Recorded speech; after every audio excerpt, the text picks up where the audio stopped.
1st of June 1991. The body of a 24-year-old woman is found in the boot of a car at Gatwick Airport, England. The suspect would be arrested in Boston, Massachusetts, USA, soon after. This is the case of the killing of Catherine Ayling.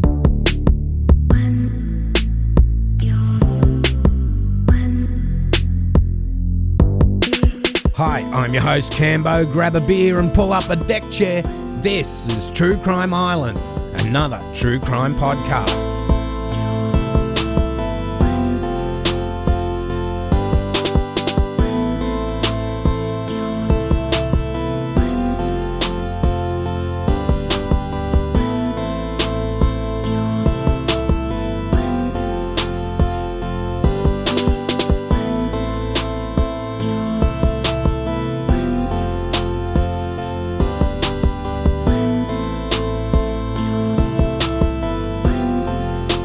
Okay, so before we get into this week's show, don't forget if you're in the Melbourne area on Saturday, the 19th of October, there will be a celebration of the True Crime Island's 3rd birthday with Barney and Tara from Bloody Murder. Also, there's going to be True Blue Crime and Shit I've Learnt Abroad pod. So a bit of travel and true crime. That'll be 4 p.m. at the Retreat Hotel at Brunswick. So, get on down. So, on to tonight's case. Now, I do remember listening to this on another podcast ages ago. I haven't been able to track it down. I wasn't sure if it was Baz's ESP or True Crime Enthusiast or maybe UK True Crime. Anyway, it was always a case that opened my eyes to what people can do, especially stalkers. Now, we had a few stalking cases early in the year, but I want to bring you this one because if you don't already know the story, it will boggle your mind on what went on. Okay, so the victim in this case is 24-year-old Catherine Ayling. I'd better mention the sources for this before we start. Now, these were mainly from my newspapers.com subscription. So in that was The Transcript, The Boston Globe, The Guardian, The Observer, The Independent, The Crew Chronicle, UPI Archives, and the Manchester Evening News. Okay, so again, the victim in this case is 24-year-old Catherine Ayling.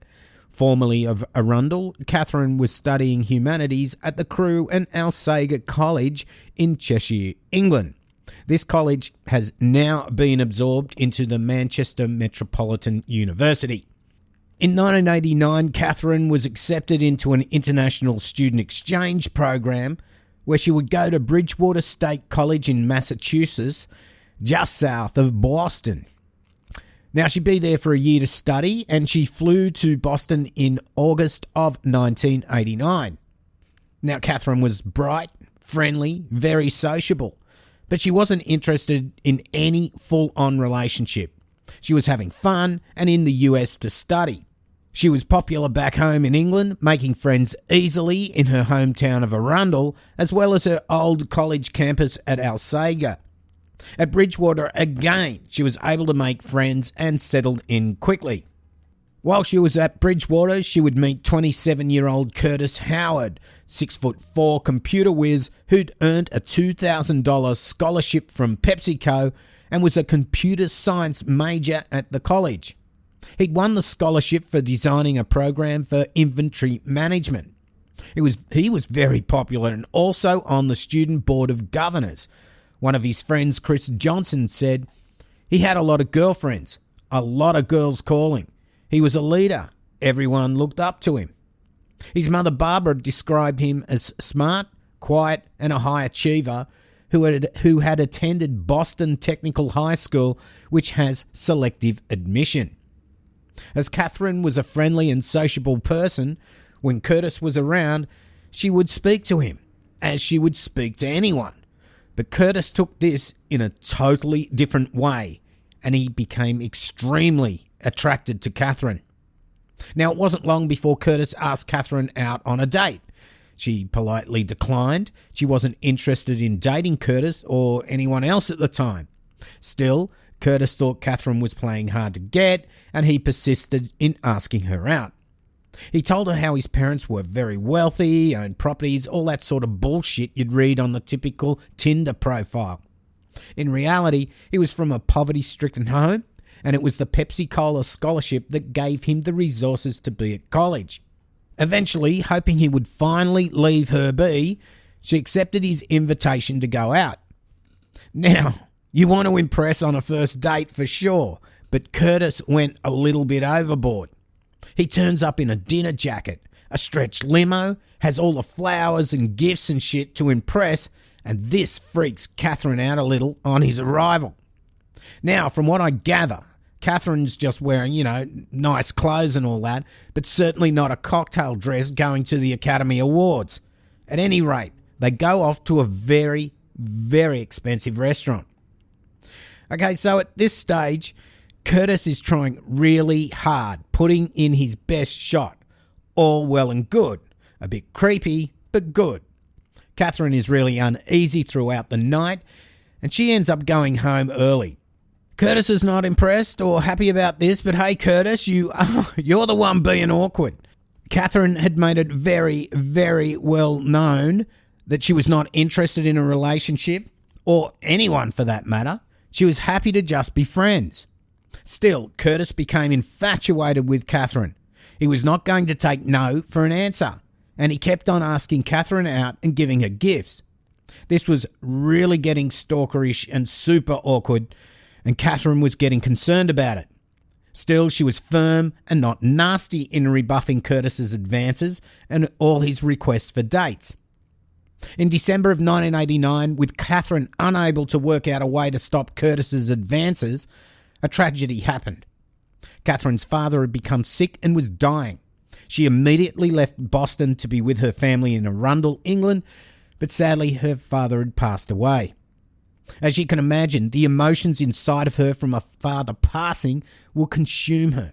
Finally being away from Curtis would be a relief, but the thought of him would also now just be a faint memory way back in the back of her mind. She had other things to think of. The thing is, Curtis wasn't going to stop, knowing that Catherine was more than 3,000 miles or 5,000 kilometres or so away. He saw it more of a challenge, or a hold my beer moment. Curtis sent her letters and even an expensive leather jacket. This really now was beyond awkward, beyond creepy. It was straight out stalking. Unrequited love to the extreme, it could have been said. Still, Catherine was relieved that she was now home and staying with a sister in Littlehampton, West Sussex, which is right on the bottom southern coast of England near Brighton. But sending Catherine gifts through the post was not enough. Curtis decided he had to fly to England. So he dropped out of college, got on a plane, and headed there. As you can imagine, Catherine was horrified to find out that Curtis was coming to see her. After all the pestering she had to endure while in Boston, it was only the death of her father that got her away from that situation because she had to leave the country. Even though he was still writing letters to her and sending gifts, she was thousands of miles away, separated by the Atlantic Ocean. Now this arse clown was tracking her down while she's just trying to get on with her life, her studies, and the death of her father. Catherine rebuffs him again. She wants nothing to do with him and wishes for him to go back home to Boston. Now this pisses Curtis off.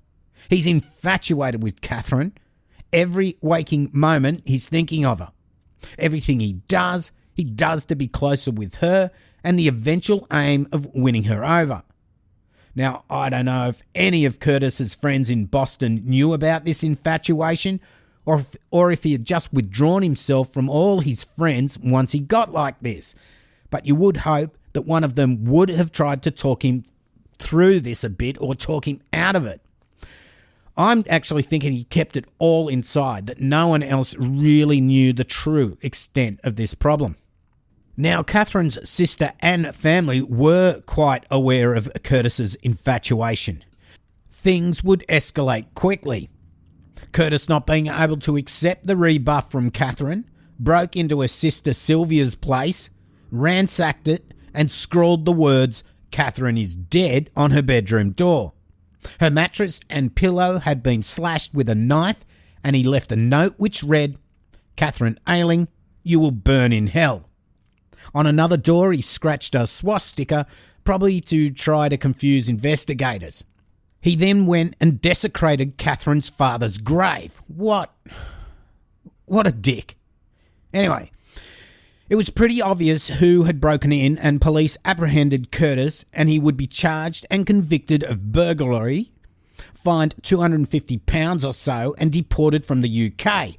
Now, it's unclear how he was deported, if it was just a "see you later" or a "don't come back."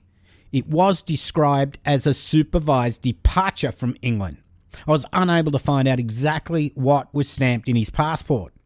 But hey, that wouldn't matter, as on his arrival back in Boston, the first thing Curtis did was to trawl the cemeteries for someone who had died with a birth date close to his. Now, I'm unsure if he actually walked around cemeteries or if he was able to use some other method, like being online, but he would find the details of a dead 9-year-old kid who died in 1975. Now, this passport application would be refused, and a warrant was issued by the United States District Court at Boston in relation to the charge of making a false statement in an application for a passport. This did not deter Curtis, who then got friend Dwayne Williams to pose wearing his glasses and got Dwayne to get a passport. It is with this false passport that it looks like Curtis was able to enter the UK again. So what the fuck? This is incredibly creepy. Well, not creepy, more than that, it's terrifying. Curtis hires a private investigator who tracks Catherine down to Crewe, which is near her college at Alsager. For 5 nights, he bases himself at the Holly Trees Hotel at Alsager. The owner would later tell police he was a nice, quiet man. He looked like a big American basketball player, but he was not brash in an American way. When he arrived, he told us he would be going out a lot and would stay out late because he was going to lots of parties. Of course, now we know what he was actually doing. He was stalking his prey.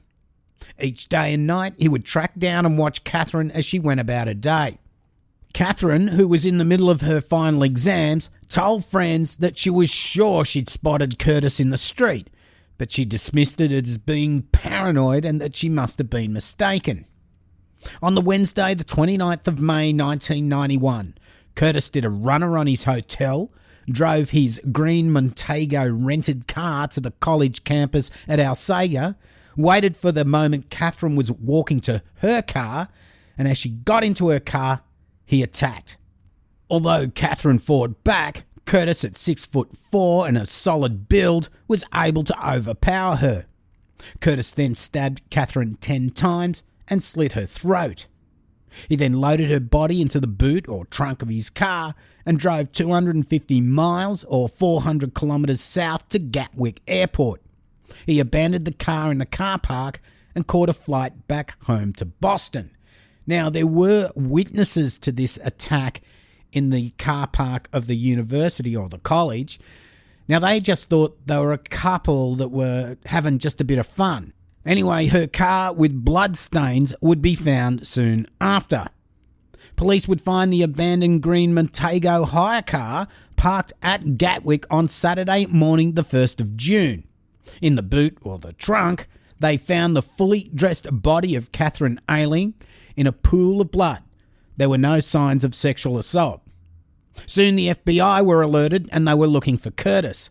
The News of the World newspaper splashed Curtis's face on the front page in the fashion of a wanted poster offering $40,000 reward for his capture. When Curtis landed in Boston, he went to his brother Tim's place. Here Curtis was acting weird, according to his brother. Curtis then called the now retired Bridgewater State College administrator, W. Kirk Avery, and confessed to him that he'd killed Catherine.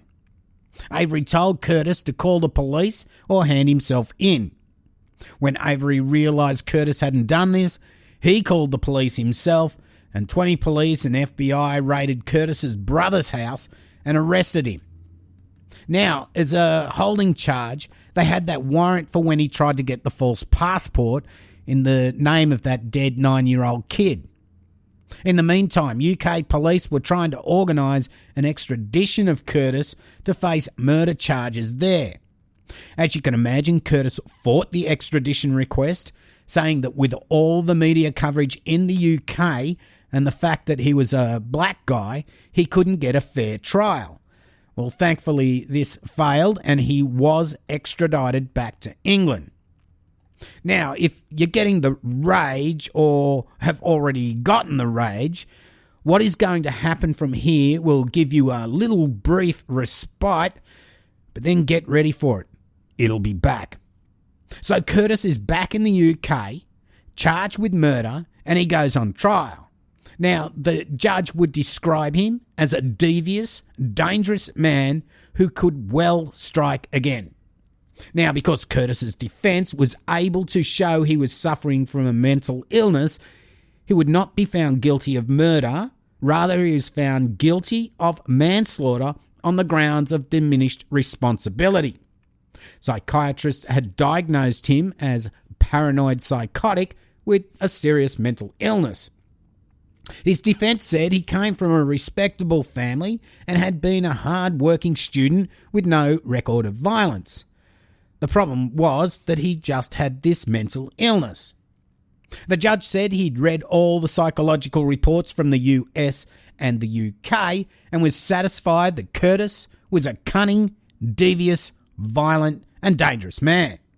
He also said, even after the death of Catherine, it's necessary to protect the public and particularly her sister and her sister's husband from serious harm. He also said that even though Curtis had pleaded guilty to manslaughter on the grounds of diminished responsibility, that his responsibility was more than minimal and that a life sentence for manslaughter was unusual, but it was appropriate in this case. So he gets life. But wait, there's more. There's a non-parole period of only 7 years.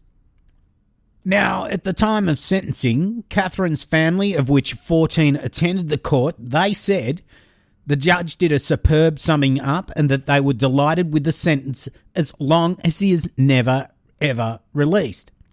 She said Catherine would not have forgiven him, rather she would want him to burn in hell. Now let's jump forward to November 2001. Curtis is now up for parole. And guess what? After only 7 years inside for murdering 24-year-old Catherine Ayling, a budding teacher doing her final exams, they let this scum Curtis Howard out. Not only that, but they deport him back to the USA. Now, because he's deported, the parole means nothing. He's as free as anyone else. There is no parole for him in the US. 7 fucking years for stalking and killing 24-year-old Catherine Ayling. As you can imagine, the family of Catherine are fucking ropeable. How can they let this freak out to walk the streets as a free man? You think this paranoid psychotic illness he's just cured himself of and that no one else will suffer from it?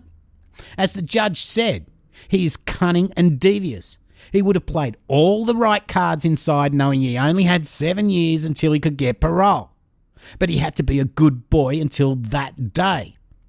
Catherine's family are terrified that he'll get back into the country and track them down, as he was able to get into the country easily enough before undetected. He's had 7 years to build up his rage. As of this date, there have been no reports that he's tried to return to England, and luckily no reports of him repeating his obsessions on anyone else. Now, remember the retired administrator that told police where Curtis was hiding out in Boston, that W. Kirk Avery? Well, he did claim the $40,000 reward on offer by the News of the World, and he gifted it to Catherine's college to set up a scholarship fund in her name. Now, I have searched for it, but I've not been able to find out much more about it, but it was a nice gesture anyway. Also, a tulip tree was planted at the Alsager College in remembrance of Catherine. Now, when I research my cases, I often go to Google Maps or Google Earth and have a look at the places involved and check out distances, all that sort of stuff. Now, the Alsager campus was sold to developers and recently it was levelled to build new homes. Apparently, and sadly, the tulip tree was bulldozed rather than moved elsewhere. Well, if any islanders can update me on the scholarship or the tulip tree thing, please let me know. So that's the case of Catherine Ayling. Another case where it's hard to understand the justice system, how it all works. It was a short episode as well because, to tell you the truth, there's just not that much detail out there on the internet. I'm sure all our thoughts go out to Catherine's family and friends. So that's the end of another show. Now, before we get into the shout-outs, don't forget the meetup at the Retreat Hotel Brunswick, October 9, 4 p.m. Thanks for all the new subscribers to YouTube channel. We've got 100 now, apparently. Oh, so I'm going to have to really get there and put some more episodes up for you.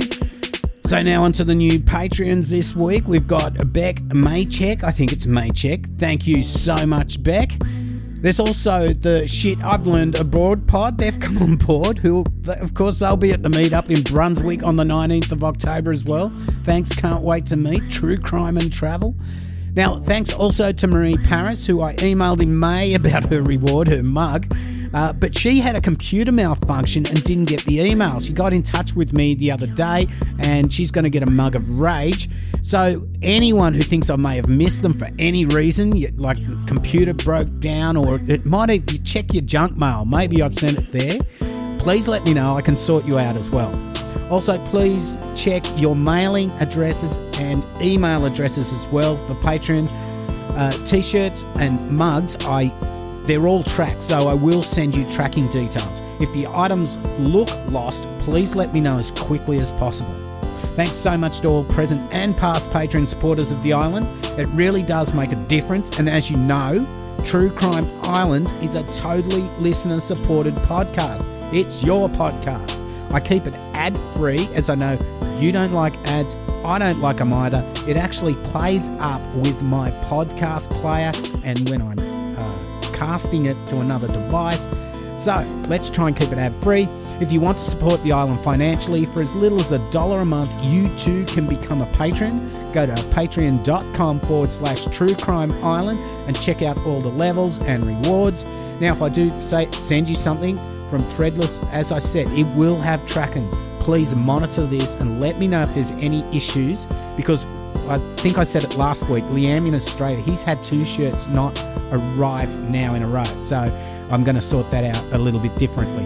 If you don't want to do a monthly payment, you too can do a one-off donation. That's paypal.me/True Crime Island, just like Zachary Rhinelander. He did it a couple of weeks ago. I don't know how I missed it, Zach. I'm very, very sorry. Anyway, I hope to meet up with you, grab a beer and pull up a deck chair in the coming weeks, as I will be going to Thailand. I'll be in Chonburi, but I will be going down to Jumptin as well, so we'll organise something where we can grab a beer.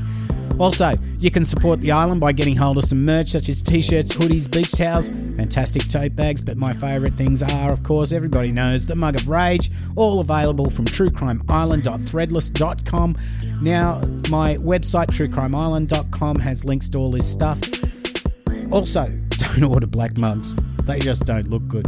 I also have keychains, lapel pins and stickers, which you need to contact me directly for. This can be done by emailing me, cambo@truecrimeisland.com. That's also the best way to contact me personally for anything else, such as case requests or just to say boom fuckalunga, because the messaging in Facebook, Instagram and Twitter, sometimes it's just too difficult to keep track of it all. So if you really need to talk to me about something, cambo@truecrimeisland.com, just email me. Now, you don't have to spend money to support the island. You can also rate, review and tell your friends, family and workmates about the island. And if they don't know how to tune in or what a podcast is, show them, because there's so many podcasts out there, you'll never look at the telly again. Search for True Crime Island on Facebook, Twitter and Instagram and join the closed group on Facebook. A big shout out to Curtis in Melbourne. Boom fuckalunga, mate. I never know, we might see you down there. Let's hope so. So that's about it for the show tonight. Lots of love to Maggie James, and I'm your host, Cambo. You've been listening to True Crime Island, and as I always say, don't forget to delete your browser history. Good night, and boom fuckalunga.